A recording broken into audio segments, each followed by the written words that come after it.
Doctor Gurmeet Singh ji, Shri Rajendra Singh Bagga जी, पूर्व महापौर श्रीमती संयुक्ता भाटिया जी और प्रदेश के विभिन्न जनपदों से आज साहबजादा दिवस के अवसर पर उपस्थित सभी बहनों और भाइयों, भारत के इतिहास का एक ऐसा दिवस जो हर युवा को और हर बच्चे को एक नई प्रेरणा देता है।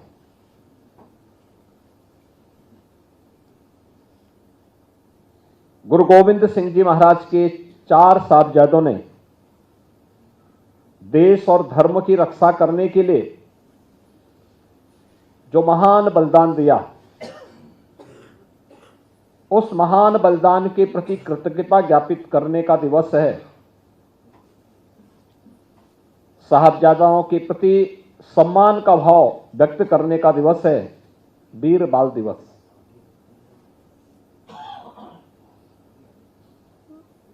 मैं धन्यवाद दूंगा अपने लखनऊ के सिख बंधुओं को, जिन्होंने 2020 से इस बात के लिए लगातार प्रयास किया कि भारत के इतिहास के उन स्वर्णाक्षरों में लिखे जाने वाले वीर साहबजादों के बलिदान को क्यों विस्मृत कर दिया गया, और उन्हें सम्मान देने के लिए जिस दिवस को बाल दिवस के रूप में, वीर बाल दिवस के रूप में सम्मान दिया जाना चाहिए, उसे वीर बाल दिवस का सम्मान न देकर के लोग उसको विस्मृत कर गए और बाल दिवस के रूप में कुछ और ही घटनाओं को जोड़ने का प्रयास किया जाने लग गया।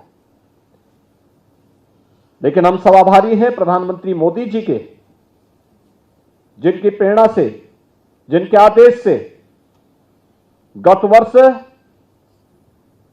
गुरु गोविंद सिंह जी महाराज के दोनों छोटे साहबजादों बाबा जोरावर सिंह, बाबा फतेह सिंह के बलिदान दिवस को वीर बाल दिवस के रूप में मान्यता मिली। और आज हम सब यहां पर मुख्यमंत्री आवास में एक बार फिर से 5वें इस समारोह के अवसर पर एकत्र होकर के इस महान गुरु परंपरा के प्रति अपनी श्रद्धा को व्यक्त करने के लिए, कृतज्ञता को व्यक्त करने के लिए यहां पर एकत्र हुए हैं।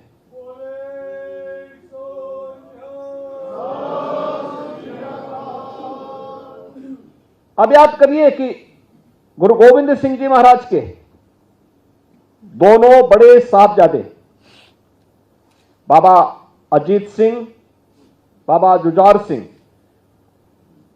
चमकौर के युद्ध में बलिदान हुए। हम सब के लिए प्रश्न वही है, क्या सिख गुरुओं का बलिदान क्या व्यक्तिगत के लिए था, परिवार के लिए था? नहीं, इस देश के लिए था, इस धर्म के लिए था। गुरु नानक देव जी से जो परंपरा प्रारंभ हुई, वे एक संत थे, भक्ति में रमे हुए थे, अद्भुत सिद्धि थी, भक्ति का जागरण करते थे। लेकिन भक्ति में भी शक्ति होती है, निर्भीकता उनका गुण था, और बाबर को भी चुनौती देने का कार्य उन्होंने उस कालखंड में किया था।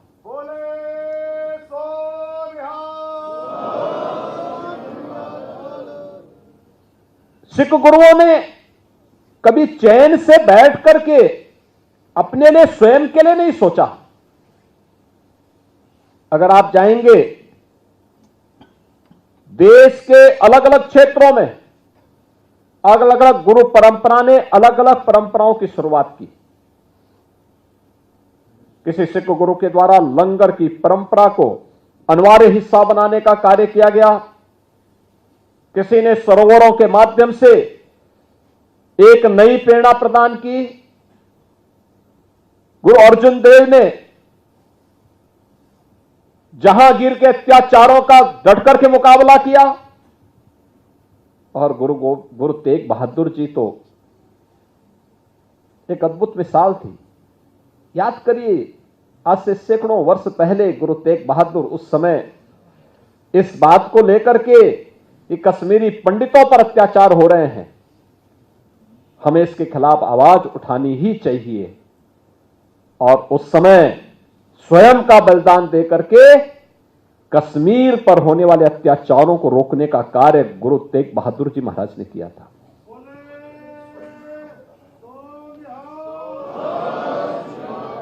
क्या हमें दुनिया के अंदर ये अद्भुत इतिहास देखने को मिलेगा कि गुरु गोविंद सिंह जी महाराज एक शहीद पिता के और शहीद साहबजादों के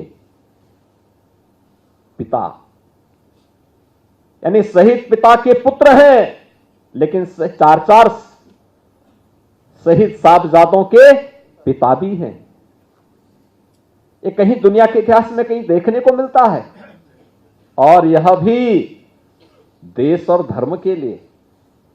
खालसा पंथ की स्थापना करते समय भी गुरु गोविंद सिंह जी महाराज ने ही बात कही थी, सकल जगत में खालसा पंथ गाजे, जगे धर्म हिंदू सकल भंड भाजे। भाइयों बहनों, ये हम सब के लिए एक नई प्रेरणा है, एक नया आदेश है, एक नया संदेश है। सब कुछ गुरु ग्रंथ साहब में ही समाहित करते हुए उस दिव्य ज्योति ने हम सब के लिए एक नई प्रेरणा दी।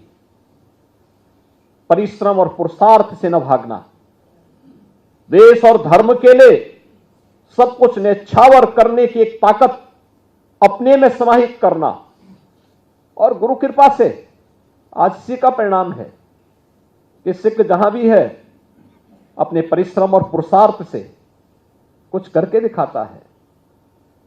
ये जो कार्यक्रम है, यह गुरु परंपरा के प्रति कृतज्ञता ज्ञापित करने का एक हम सबको एक अवसर होता है कि जिस गुरु परंपरा ने उस कालखंड में जब मुगल सल्तनत के सामने किसी की आवाज नहीं निकल पा रही थी, समाज विभाजित था, उस कालखंड में भी उन्होंने बिना किसी की परवाह के बगैर, चाहे वह भक्ति धर्म जागरण के माध्यम से भक्ति के संदेश को घर घर पहुंचाने का कार्य रहा हो, या फिर समाज में रचनात्मक कार्यक्रमों को आगे बढ़ाने का कार्य, समाज को जोड़ने का कार्य, या फिर देश के लिए बलिदान की एक श्रेष्ठ परंपरा को आगे बढ़ाने का कार्य, यह इस श्रेष्ठ परंपरा ने किया है, और हम सबको इस पर गौरव की अनुभूति होनी चाहिए। ये भारत का इतिहास है। कब भारत चुका है? गुरु गोविंद सिंह जी महाराज के चार चार साहबजादे, बाबा अजीत सिंह, बाबा जुझार सिंह, बाबा जोरावर सिंह, बाबा फतेह सिंह, अपने आप को बलिदान करते हैं। और गुरु गोविंद सिंह जी महाराज, जो मैंने कहा एक दिव्य ज्योति थे, दिव्य पुंज ज्योति पुंज थे, उन्होंने उस समय घोषणा कर दी थी कि मेरा काम हो गया, अब मुगल सल्तनत की उल्टी गिनती शुरू हो गई है।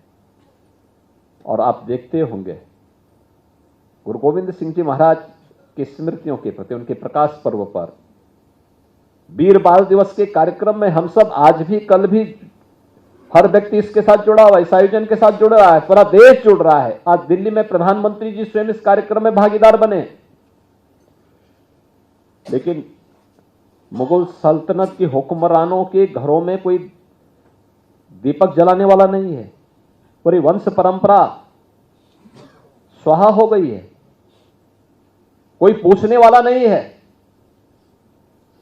उन्होंने अत्याचार किए थे, उन्होंने शोषण किया था, उन्होंने उस समय जिस प्रकार की बर्बरता ढाई थी, उस बर्बरता के खिलाफ एक आवाज थी और दिव्य पुंज के रूप में, दिव्य शक्ति पुंज के रूप में, दिव्य ज्योति के रूप में गुरु गोविंद सिंह जी महाराज ने वह कार्य एक नई प्रेरणा के रूप में हम सबको किया। भारत का इतिहास इस देश से बहुत समृद्धशाली है और सचमुच जब मैं इन बच्चों को देखता हूं, हम लोगों को लगता है कि वास्तव में उस समय भी गुरु गोविंद सिंह जी के चार साहबजादे भी लोग लालच दे रहे हैं, औरंगजेब के सूबेदार उन्हें लालच दे रहे हैं, हर प्रकार का लालच दे रहे हैं, धमका रहे हैं, क्रूरता की हदों को पूरा कर रहे हैं, लेकिन कोई अपने संकल्प से हटा नहीं। और यही तो भारत का इतिहास है। हमारी युवा पीढ़ी के सामने, हमारे स्कूली बच्चों के सामने इतिहास आना ही चाहिए। साहबजादा अजीत सिंह, बाबा जुझार सिंह, बाबा जोरावर सिंह और बाबा फतेह सिंह के बलिदान का, जिससे वर्तमान पीढ़ी देश और धर्म के लिए अपने आप को सदैव तैयार रहते हुए अपने कर्तव्यों के प्रति निर्वहन करने के लिए सदैव अपने आप को तैयार कर सके। और इस मामले में बार बार इस बात को कहता हूं, महाभारत के युद्ध में वीर अभिमन्यु की उम्र क्या थी? मात्र 16 वर्ष। लव और कुश की उम्र क्या थी? जब भगवान राम ने ताड़का का वध किया था तब भगवान राम की उम्र क्या थी? भगवान कृष्ण ने जब कंस का वध किया था तब कृष्ण की उम्र क्या थी?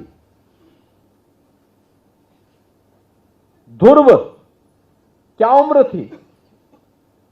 यानी एक लंबा इतिहास है। और वीर बाल दिवस के अवसर पर उन वीर बालकों को जो असाधारण कार्य कर रहे हैं, उन बच्चों को इस अवसर पर हमें सम्मानित करने की एक नई परंपरा को आगे बढ़ा करके वीर साहबजादों के प्रति कृतज्ञता ज्ञापित करते हुए उनका पुण्य स्मरण करना चाहिए।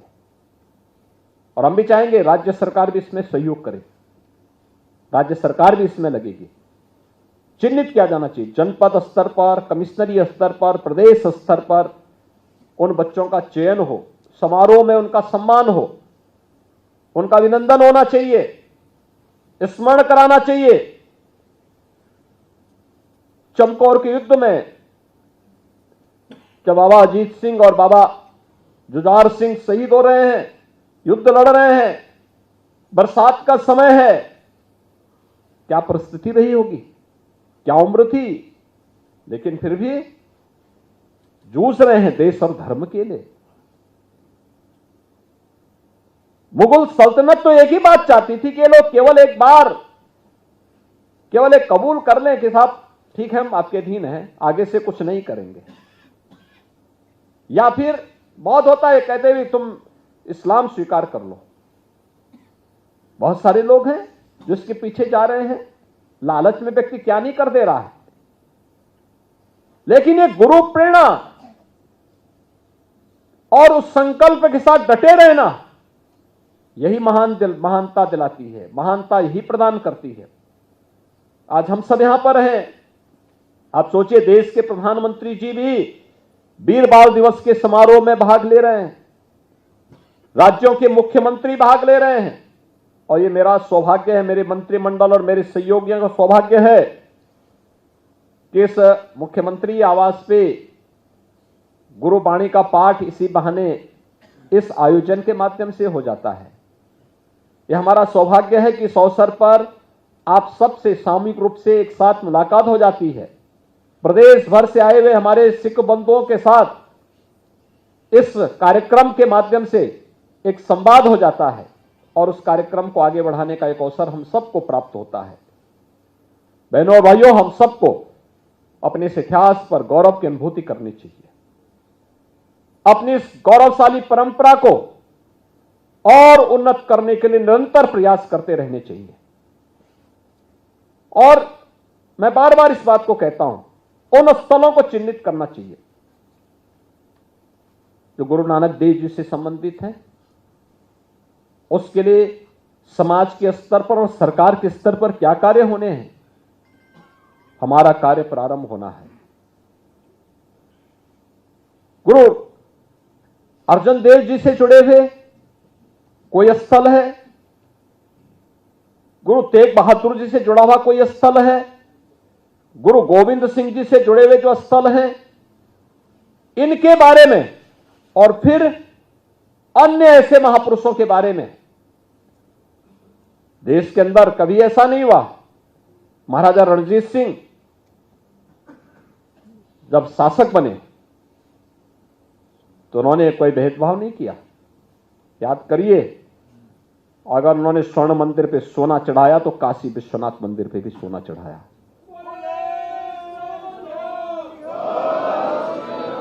जितना सोना वहां दिया उतना ही काशी में भी दिया। यही नहीं, देश के अंदर आप कहीं भी जाइए, आपको महाराजा रणजीत सिंह जी के द्वारा प्रदत्त यह उपहार वहां देखने को मिलेगा। ये दिखाता है कि एक सांझी विरासत है, एक साथ आगे बढ़ी है। और मैं तो बार बार इस बात को कहता हूं, हर शिष्य सिख है। जो भी गुरु परंपरा के प्रति श्रद्धावनत है वो अपने आप में एक सिख है, क्योंकि गुरु के प्रति सम्मान का भाव रखता है। और हमें इस परंपरा को और मजबूत करना है, जितना कुछ हो सकता है। गौरवशाली परंपरा, आने वाली पीढ़ी सीखे पौरुष और पुरुषार्थ क्या होता है, परिश्रम कैसे किया जाता है, हमें उससे नहीं हटना है, क्योंकि हमारी पहचान है। विपरीत परिस्थितियों में कैसे कार्य करना है, यह हमारी पहचान बननी चाहिए। और उस पहचान को विपरीत परिस्थितियों में जूझते हुए आज तो अच्छी दिशा में आप आए हैं, बहुत अच्छी दिशा में आगे बढ़ चुके हैं। हमें कभी भी अपने मार्ग से विचलित नहीं होना है। गुरु परंपरा के प्रति हमेशा कृतज्ञता ज्ञापित करना यह हर भारतवासी का दायित्व होना चाहिए, हर हिंदुस्तानी का दायित्व होना चाहिए। और यही हमें आगे बढ़ने के लिए एक संबल भी हम सबका होगा। मैं आज के इस अवसर पर आप सबको इस बात के लिए आश्वस्त करता हूं कि गुरु परंपरा के लिए और इस गौरवशाली परंपरा को आगे बढ़ाने के लिए राज्य सरकार और डबल इंजन की सरकार सदैव आप सबके साथ में है। मैं एक बार फिर से आज वीर साहबजादा दिवस के अवसर पर, जिसे हम वीर बाल दिवस के रूप में आज यहां पर आयोजित कर रहे हैं, इस अवसर पर प्रदेश भर से आए हुए आप सभी प्रतिनिधियों का मैं हृदय से मुख्यमंत्री आवास पर आयोजित कार्यक्रम में अपने सभी सहयोगियों की ओर से आपका अभिनंदन करता हूं, आपका स्वागत करता हूं और विश्वास व्यक्त करता हूं कि इन 4 साहबजादों का बलिदान हम सब के लिए, पूरे प्रदेशवासियों के लिए, देशवासियों के लिए एक नई प्रेरणा होगी। हम सबको आगे बढ़ने के लिए एक नई ताकत मिलेगी। आप सबको, प्रदेशवासियों को इस दिवस की अपनी शुभकामनाएं देता हूं। हम इन वीर